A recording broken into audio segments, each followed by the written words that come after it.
President Biden has fallen into a trap following what was widely perceived as a disastrous debate performance last week. That's according to Wharton School professor Adam Grant. He says it's an escalation of commitment to a losing course of action. He wrote about it in a new op-ed in the New York Times. And joining us right now to explain is Professor Adam Grant. He's the author, of course, of Think Again, and a longtime friend of the Squawk program. Adam, it's great to see you.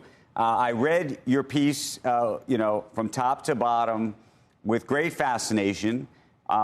Before we even get into the dynamics at play with which you describe, I'm curious just how you thought about even writing that down on paper, because I think there's been a lot of folks who haven't wanted to say what you said. Well, I think that there's no value in staying quiet in a moment like this. Right. I think there is such a thing as strategic silence and waiting for the right moment. But a lot of people have been waiting over a year to raise the question of, should the president rethink this decision to run? And I think after the debate performance, just felt like it was time to speak up.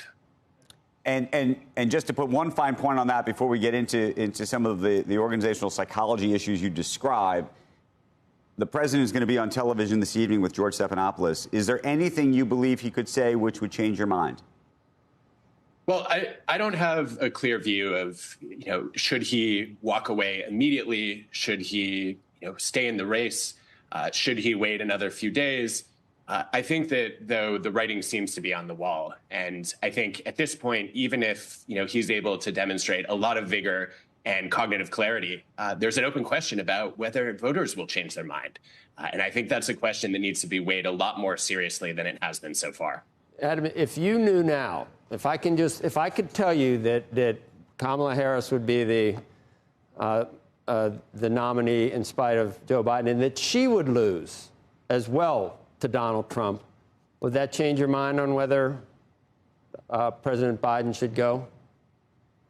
I don't know. I think it's really hard to say at this point, right? It's July. We're trying to forecast November. That's a difficult task. No, but this is really about Trump, though, right? I mean, this is really about Trump.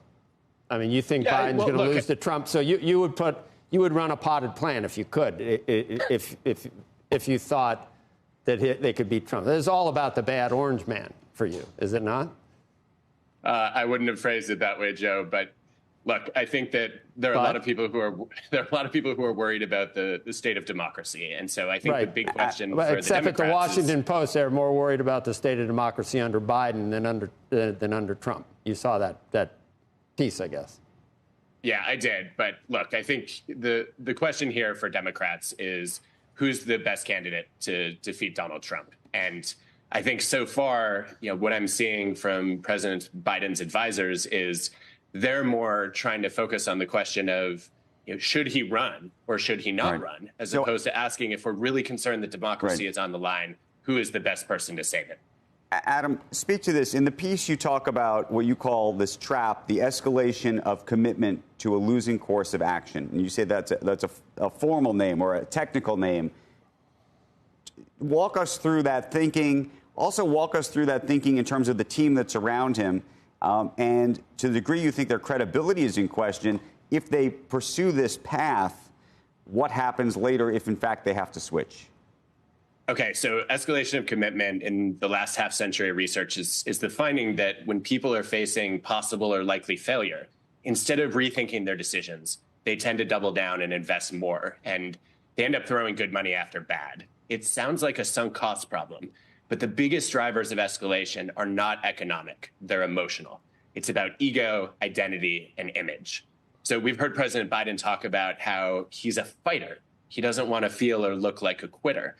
And I think that's potentially the wrong frame for this decision. Instead of thinking about it as a loss to withdraw, he should be thinking about it as an opportunity, not just to pass the torch, but to ignite the flame, to be a selfless steward for the next generation to rise. But Adam, the complication is he's also surrounded by a whole group of people who may not walk away as winners. He could walk away as winner potentially, depending on how you think this is all perceived. But the team around him ultimately are not going to have a job, right? And they are not going to have the power that they once had. And so there's sort of this interesting sort of team dynamic and those around them, I imagine, whispering in his ear as well. And I'm curious how you think they should be thinking about this. Well, I would probably ask them to think about their own reasoning. We've heard from Team Biden over the last 4 years that they're upset with Republicans for putting their own jobs over what might be the right thing to do, and saying, look, we're going to back Trump because he has the base, and we want to stay in Congress. So this is a chance to reflect on: do you want to make the same mistake? Or are you actually going to take the high road and risk your own job for the good of the country?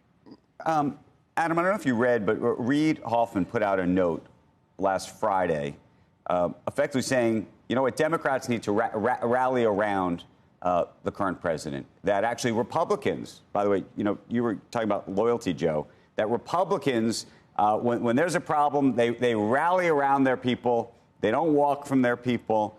That it's just a classic sort of Democrat thing to do, to sort of, drop one person and go to the next. Stay in power, exactly.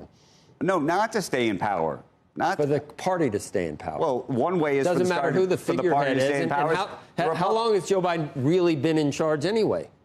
You really think that Republicans are rallying around their person so they don't stay in power just because they're loyal? We can have that debate a different day. Right. Adam, I just speak to the extent that there's a debate happening in the Democratic Party, and you do have people, donors like Reid Hoffman on one side, saying that the party needs to rally around him, and you have Reed Hastings on the other side saying that he needs to step away. Well, look, I don't think this is a question of philosophy at this point. It's a question of strategy, right? The question is, who is the best candidate to rally behind? And my worry is that discussion is not getting the attention it deserves. I think there's a lot of discussion about polls right now. I think what we need are not pollsters, but forecasters. A group of experts, and there's a whole community of people who compete in tournaments to do this, to try to figure out what's likely to change in the next 4 months. And what's going to sway voters. And I think that too much is around, well, here's what Republicans do. And so Democrats need to follow that lead because it's effective. And there should be a much bigger emphasis on, well, what are the likely events between now and November that would ultimately affect probably the 7 swing states that will decide this election, and who's the candidate that's going to put the Democratic Party in the best position to end up on top?